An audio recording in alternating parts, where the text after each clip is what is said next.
हाय friends, मैं हूं Manav. Welcome to movie shoovie. आपको आज मैं एक अच्छा सा कोरियन सीरीज बताता हूं जो कि 2000 में रिलीज हुआ था, लेकिन बट नेटफ्लिक्स पे ये अभी आया है।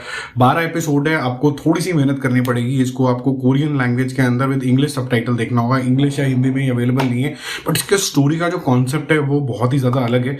एक इंसान है जिसकी गर्लफ्रेंड एक गाँव के अंदर ऑलमोस्ट ही लॉस्ट हो जाती है, और वो लॉस्ट के बाद जो वो कनेक्शन बनाता है उन गाँव वालों से, वो काफी अजीब तरीके से हो जाता है, क्योंकि वो जो गाँव में जो वो लोग हैं एक्चुअली में वो आत्माएं हैं। मैं थोड़ा सा आपको स्पॉइलर दे रहा हूं, बट आपको इस स्टोरी के अंदर घुसने के लिए कुछ एक जबरदस्त चीज चाहिए।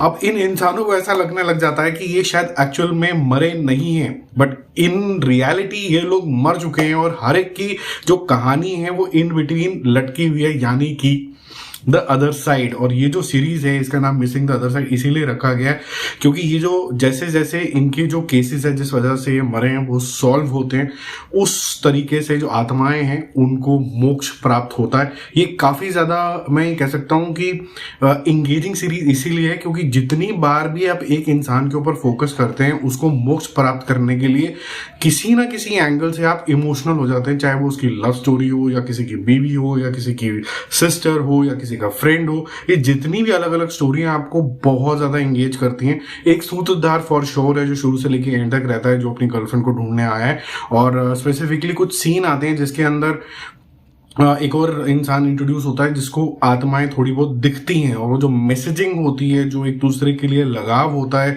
जो उसकी गर्लफ्रेंड उसको बताने की कोशिश कर रही है, वो इतना ज्यादा इंगेजिंग हो जाता है कि 1 मिनट के लिए तो आपको मतलब बिल्कुल आंसू आने शुरू हो जाते हैं इस super natural drama thriller series के अंदर। और कहीं ना कहीं आपको यहाँ पर एक इन्वेस्टिगेशन थ्रिलर की भी फीलिंग आनी शुरू हो जाती है, क्योंकि किस तरीके से ये केसेस सॉल्व होते हैं। तो कहीं ना कहीं जब मैं देख रहा था तो मुझे एक छोटा सा एलिमेंट ऑफ लूसीफर भी दिखा, क्योंकि लूसीफर की अपनी कहानी चल रही होती है, एक गॉडली बीइंग जो कि अर्थ के ऊपर आ जाता है, और साथ ही साथ में वो हर एपिसोड के अंदर कुछ केसेस सॉल्व कर रहा है। तो इसका जो ट्रीटमेंट रखा गया है उसी जोन के अंदर रखा गया है, जहां पर 12 एपिसोड में आपको लगभग काफी सारे केसेस देखने को मिलेंगे जो सॉल्व हो रहे हैं। तो मुझे काफी इंटरेस्टिंग लगी। आप ये देखो, इट्स अ स्लो बर्नर, आपको धीरे धीरे देखना होगा। लंबे लंबे एपिसोड हैं, करीबन आगे पीछे का नामकरण हटाओगे, गाने वाने अगर हटा दोगे तो 50 मिनट का फिर भी एक एपिसोड होएगा, तो आपको धीरे धीरे देखना होगा। माय रिकमेंडेशन है इसके 3-3 एपिसोड करके एक बारी में देख लो। मतलब जरूरी नहीं है कि आपको मतलब बिंज वॉच करना है इसको, लेकिन इंटरेस्टिंग जरूर है क्योंकि जो कहानियां हैं वो आपको काफी इमोशनल कर देती हैं। और जो Korean side of the world है वो ह्यूमन इमोशन को जिस तरीके से डिपिक्ट करता है, जिसके अंदर लालच, प्यार, choices and tough situations by different people and in different manners, ये सब कुछ यहाँ पर आपको दिखने वाला है। और फिर वो गुड सोल्स जो हैं, यानी गुड अच्छे जो इंसान है, वो हमेशा राइचियस कैसे रह जाते हैं और वो कैसा क्या करते हैं, वो ऐसी क्या चॉइसेस लेते हैं जो दूसरे लोग नहीं ले पाते, वो भी आपको बहुत अच्छे तरीके से एलिमेंट यहाँ पर दिखाया गया है। तो मेरा जो मूवी शूवी स्कोर इसके लिए रहेगा that will be 7.5 out of 10।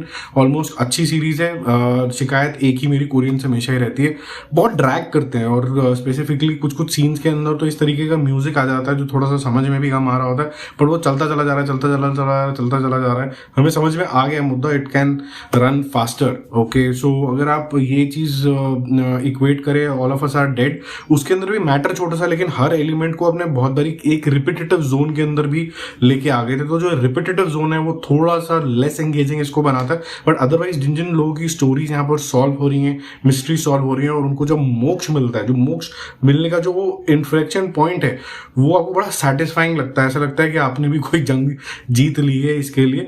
और जो मिस्ट्री है वो अपने आप में बहुत जबरदस्त है कि उनको लग रहा है कि हम एक हैप्पी वर्ल्ड के अंदर रह रहे हैं, जबकि एक्चुअली में वो आत्माएं हैं हैंगिंग इन अर्थ और हेवन या हेल के बीच में है। उनको कैसे मिलता है मोक्ष, वो काफी इंटरेस्टिंग कॉन्सेप्ट के अंदर से इसको दिखाया गया है। बाकी जो फ्लेवर है इस पूरी सीरीज का, जो मजा है, वो इन स्टोरीज के अंदर है जो आप खुद एक्सप्लोर करोगे। बाकी जल्दी मिलते हैं और रिव्यूज के साथ। Don't forget to subscribe the channel. Bye bye.